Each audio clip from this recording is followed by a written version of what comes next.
I think this is a good time to start talking about why are we doing this? What's this podcast about? This is our pitch to why we think you should listen, what we hope you get out of it, who we think we're going to be talking to, what we want out of this podcast. We've successfully navigated 30 plus years of marriage.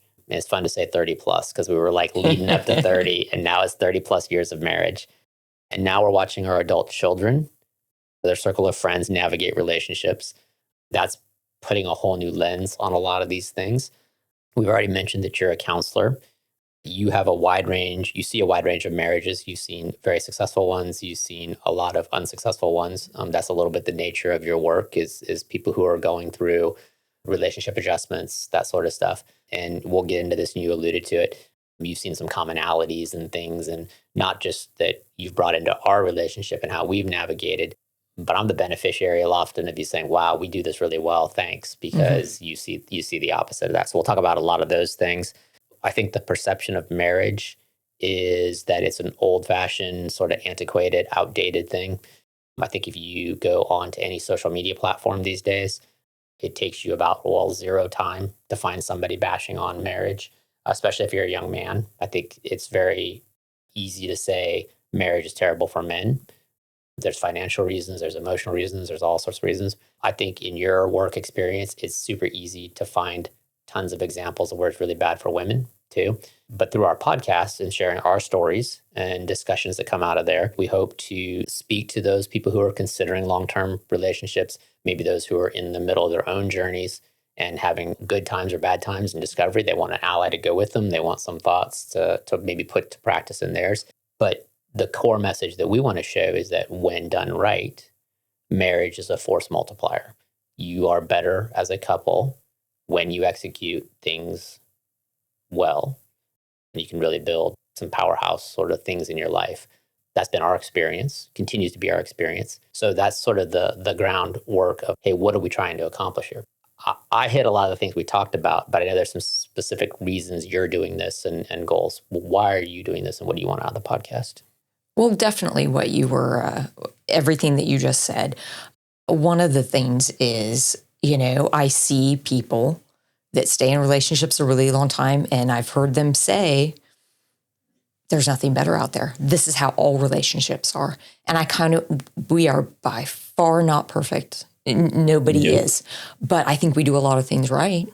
And to show people that it can be done and that you don't have to accept. I think people accept a lot of things that aren't okay because they think that's the norm.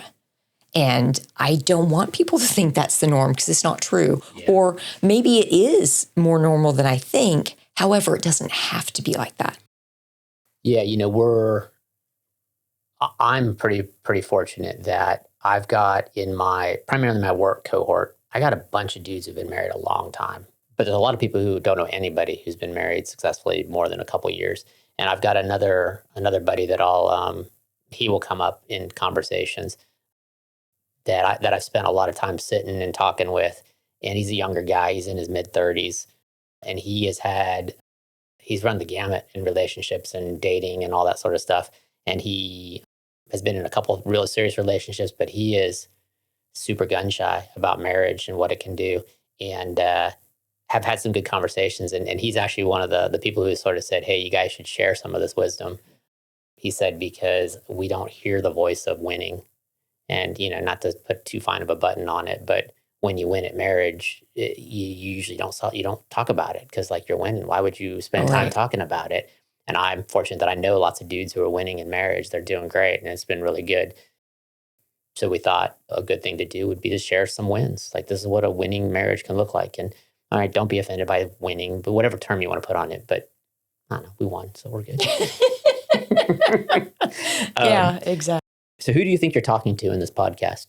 The people that are disillusioned, the people that, and I know of some people where I've said, hey, have you ever had what you would call a healthy, we could spend hours on what healthy means, but have you ever had a relationship or seen one that works really well? And there have been so many occasions where I've heard no. I want people to know that it's out there. So hopefully the people that are disillusioned that think, well, I guess this is just how relationships are, and that maybe they can see that, well, maybe it doesn't have to be. I think that's it. What I would like. You've got a lot of people who have never seen successful marriage, right?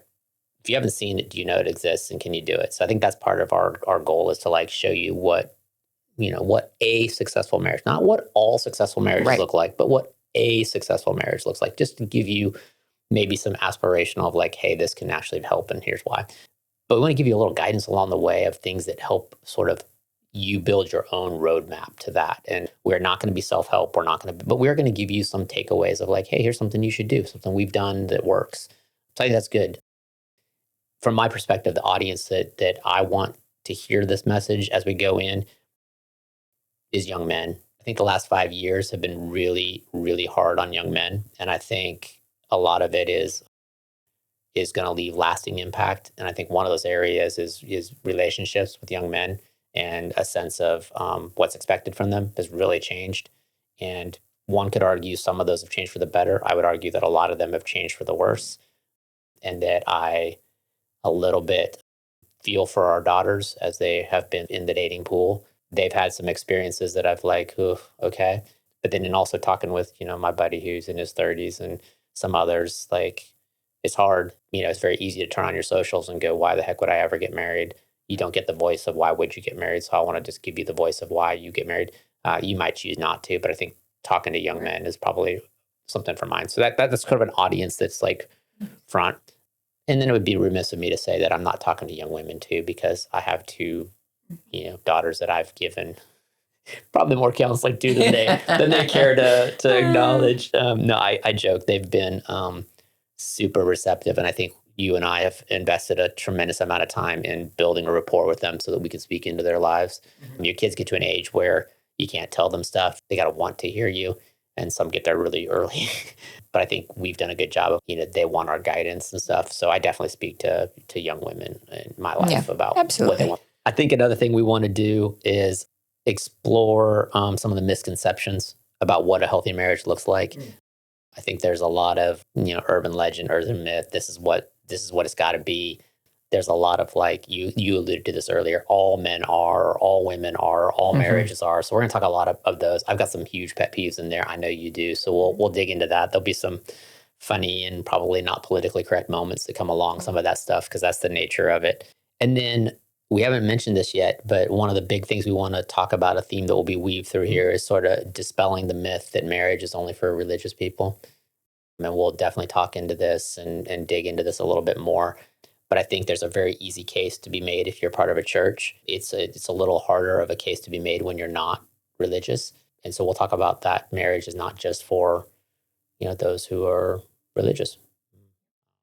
So anything else you want the people to know about why we're doing this? I think that's pretty good. No, I think that we've got massive topics coming up. We're super excited about them. Yeah. We are going to do our best to plan the episodes, but not rehearse the episodes. So you're going to hear lots of just discussions about topics that we think are interesting. Yeah, because there's a whole bunch of them.